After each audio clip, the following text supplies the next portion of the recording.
James Thomas Morning Blend. Black Ink Chicago comes on Wednesday nights on VH1. And here to talk about it is Ryan Henry and Charmaine Walker. Good morning. Good morning. Good morning, James. You know, I'm going to start with Charmaine. You're just getting started with this, right? Oh my goodness, right? It's definitely a big season for me, a lot going on. So tell me, how did you get started in the tattoo business? Really with Ryan. This is how I got started with the tattoo business. Ryan gave me an opportunity to work with him at 9mag, and I mean, I took everything that I learned over the years and just tried to apply it to my future with Second City Inc. Well, Ryan, how do you feel about that? You know, this is your protege, somebody you brought up. Now there's a challenge going on. No challenge, no challenge. I mean, it's going to be a challenge in everything that you do. I would never look at somebody that, you know, I helped come up as bad competition. You know, it's going to be competition in everything that we do. I just wanted her to know, and what is going to be seen a lot in the show is that, you know, it's not an easy thing. You know, it's not just something to just jump into, and I'm giving her all of I'm giving all the hardships of, you know, letting her know that it's not going to be as easy as she think it's going to be. So you're mentoring her then? In a sense, yeah. Definitely. But from the outside, it's going to look like, you know, competition. But from the inside, we know it's mentoring. Yeah, I ain't got nothing but love for her. You know, if that's what she want to do, you know what I mean, I'm going to have her back. I'm going to just have her back as in the raw as possible.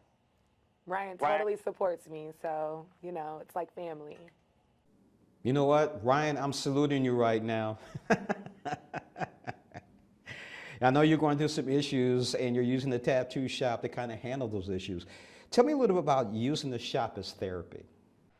Yeah, I mean, as an artist, you know, I'm always going to resort back to my craft as an outlet. But also, like I said, it comes down to everything, whether it be me trying to resolve my at-home issues, whether it be me trying to resolve my personal issues, because they all coincide with how I grow business and how business affects my life, and it affects myself and my children. So, you know, it's an everyday thing for me being there and taking on what's going to happen in the shop and applying it to my life.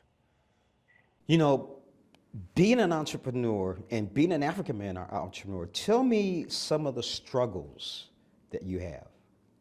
Well, you know, being a woman, an African-American woman, I mean, it's hard for people to really even take you as serious. And you have to, I feel like as a woman, you have to work so much harder to even be on the same level of a man, whether he's African-American or not.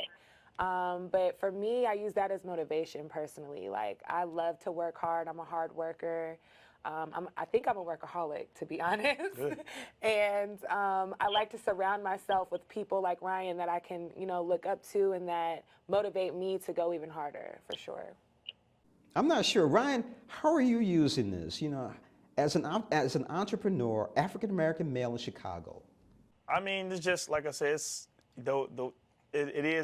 rhetorical as you say it. You know what I mean? Being a black man in Chicago, we aren't seen as coming up as an entrepreneur. We aren't seen as someone who should be coming up as an entrepreneur. And like I said, before I step out the door in the morning, you know, I've got 2 strikes against me already. But also in that same sense, the way I look at it is, you know, having that just gives me the strength and the power to know I got to work past that and make it happen. On top of that, like I said, it is harder for her being a black woman in business as an entrepreneur. You know what I mean? That black woman is the most disrespected and unguarded being that we have, you know, so those are all the strikes against her even harder. So, you know, I have to set the example to allow for her to know that even me just being what I am with the targets on my back, you know, it's harder for you, and you got to make it that much more, you know, worth it. You know, it's interesting as being an African-American entrepreneur and having brick and mortar shops. You know, it's interesting that the fact that you have the white male millennials who are able to go out and get funding for their businesses versus African-Americans who are actually very successful. And you know what? According to Forbes, women entrepreneurs are the most successful groups out there. Yeah, I mean, I think that's a great thing, you know. Like I said, just having those stripes on your backs, and those stripes might not be something that that can, it's not something that holds you back. It's just the fact that you're not going to have it as easy as someone else, and that's as simple as coming from poverty or a different environment. But that's not going to stop my drive to want to do it. It's just that I know I have to get around these obstacles, and I know that they're there, as opposed to not ever knowing that they aren't there, and I'm just thinking I'm walking through life as a cakewalk, and as a woman, they see that, and they know that they're already dealing with what the black man would deal with now.